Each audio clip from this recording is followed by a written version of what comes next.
There has never been a moment in history where buying a console was better than building your own PC. Consoles had terrible FPS, and you could always spend the same amount of money or less building a computer that would perform infinitely better. Everything that Sony, Microsoft, or Nintendo put out could never compete with the PC master race. And then last month, Sony introduced the PlayStation 5, and for the first time ever, it might actually be better to buy a console.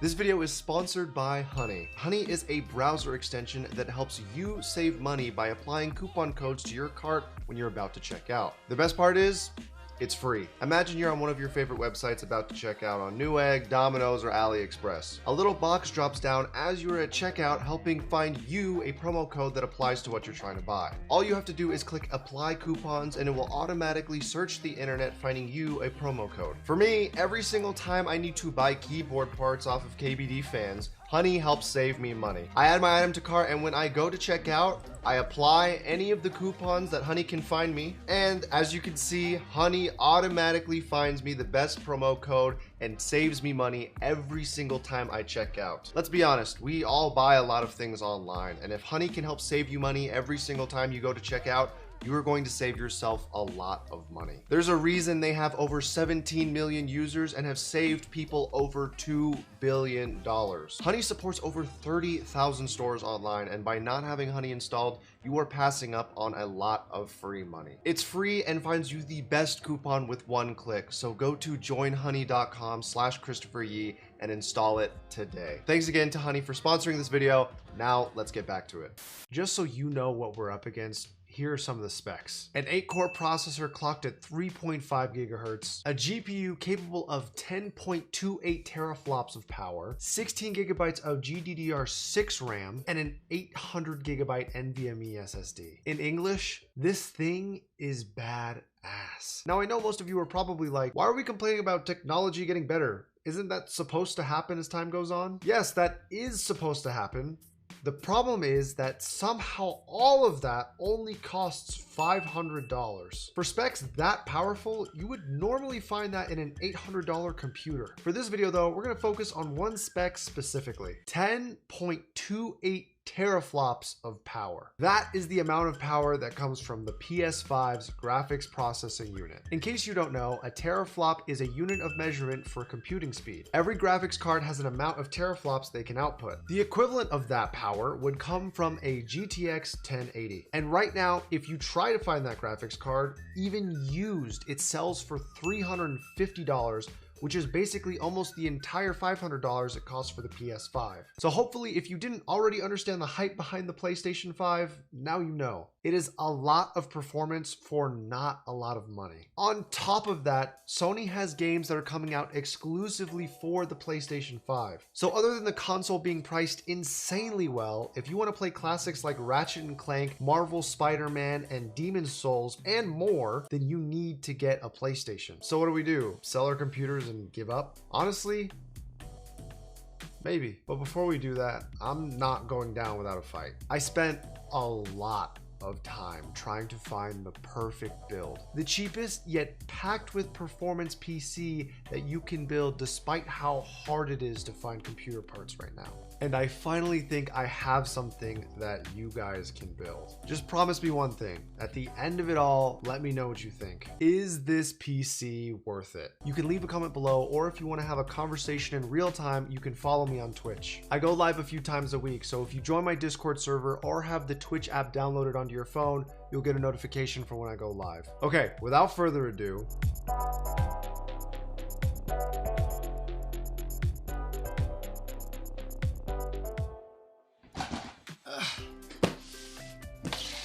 yes, I'm aware this isn't the prettiest presentation, but at least this computer won't look like a router. Keep in mind, this build is not ideal due to the availability of parts and delivery times, but the core parts of this build are possible to recreate. For the processor, we have the Ryzen 5 1600. Even though this processor has a little bit of age to it now, considering all the newer options that are out, it is still able to game very well and is very, very cheap. If you were looking to upgrade even slightly from something that is 6 cores, 12 threads, you would be paying at least an extra $50 to $60. And at $105, this thing is great. For the motherboard, we are going with the cheapest option available, which is the Gigabyte A320, aka the bare minimum. This motherboard comes in at $55, and for a motherboard that supports DDR4, I am surprised we can still get it for this cheap. This is such a poor motherboard that it actually only supports RAM that is 266 megahertz. So, in order to maximize on the value of this build, we got Patriot Signature RAM, 8 gigabytes of 266 megahertz frequency. This RAM only costs $30. Now, some of you may know that lower frequency RAM does actually impact the FPS in games on Ryzen processors, but the reason we are trying to keep everything so cheap is because we are trying to spend most of our budget on the graphics card in hopes that it will carry this computer in its worth. Now, before I show you the graphics card, I want to tell you something that we haven't talked about in a long time. EVGA Midweek Madness. EVGA Midweek Madness is a sale that happens every midnight of Wednesday morning. Every midnight of Wednesday. As soon as Wednesday starts Pacific Standard Time.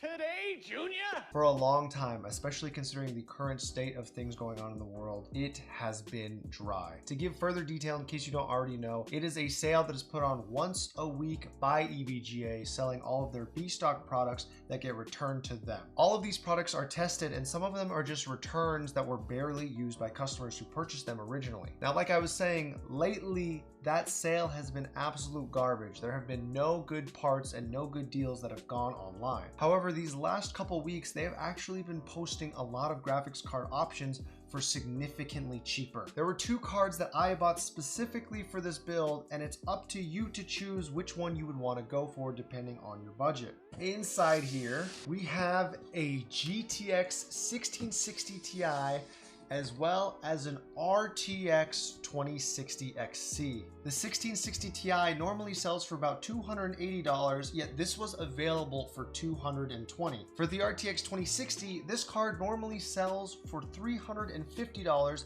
However, this was available for only $270. The 1660 Ti is capable of putting out 11 teraflops, whereas the RTX 2060 is capable of putting out 12.90. Both of these cards are comparable in terms of their raw GPU strength to the PlayStation 5. Obviously, there is a $50 difference, so whichever card you end up going for is up to you. In this video, though, we're going to be using the RTX 2060 because, well, you know, I'm insecure. I want to see bigger numbers. I'm kind of compensating.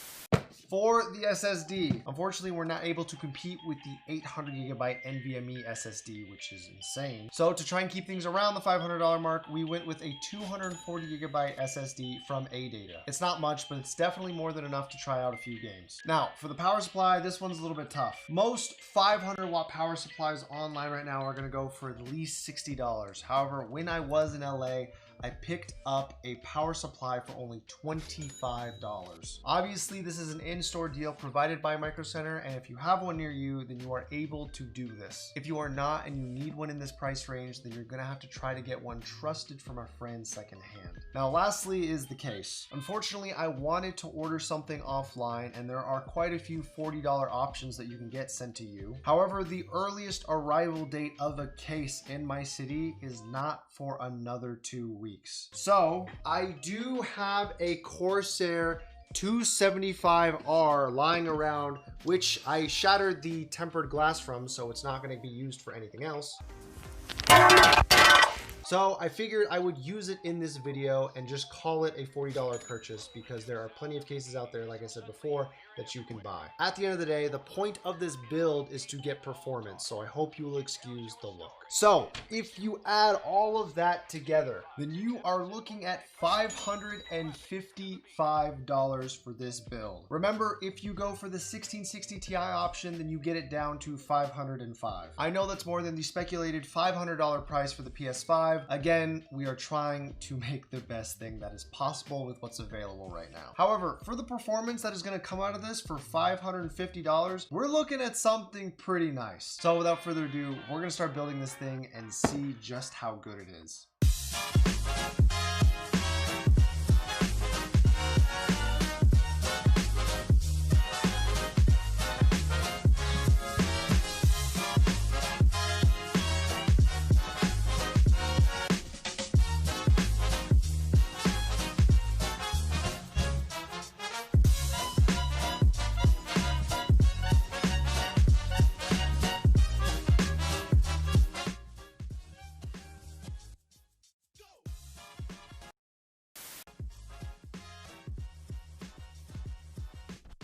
Okay. 3, 2, 1.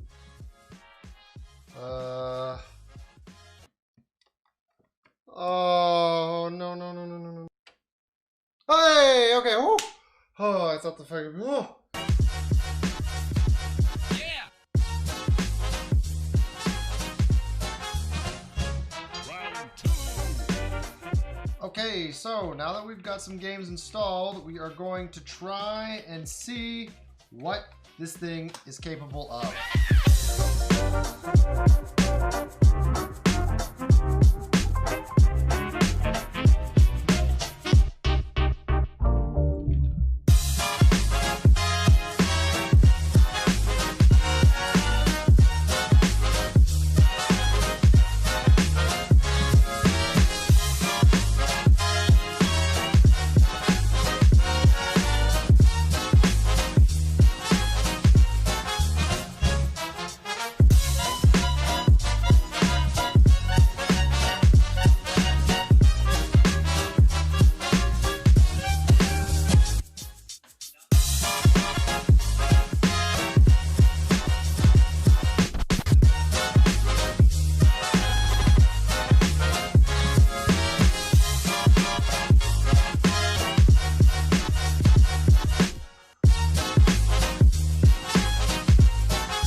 So if we take a look at the Fire Strike score, we're 80% ahead of all results taken in this year so far with a score of 16,282. You know, that's kind of where I expected to be. For $550, getting there, can you find any other pre-built that gets to that level? Absolutely not. Can you find a console that gets to that level? Yeah, probably. It's called the PlayStation 5. So, is this computer worth building? Frames wise, I have a feeling that this is going to be pretty identical performance to what you're going to see in the PlayStation 5. I don't think that we beat it performance wise. However, you have to keep in mind, even though there are exclusive titles to the PlayStation 5, there are also exclusive titles to the PC. If you're an esports gamer and you like being competitive, there are still games that you can only play if you have a computer. And honestly, one other perk of going this route that I didn't even touch on earlier is the fact that we have ray tracing technology in a computer that costs less than $600. I cannot think of another budget build on the internet that successfully has this that is not incredibly bottlenecked. So while this thing might not blow the PlayStation 5 out of the water with frames, it still is incredible and is a great option to build, especially considering the times and how expensive computers are. Finding RTX cards and RTX builds that you can put in for a system this cheap is definitely impressive. So if you are looking to build this and recreate it, I will put links in the description so that you guys can try and get this for yourself. It's a very simple build. This is not complicated to put together at all. If you are lost, I have a tutorial on how to build a PC on this channel. But anyways, I hope you guys found this video creative, entertaining, or informative in any way, shape, or form. And as always, have a great day.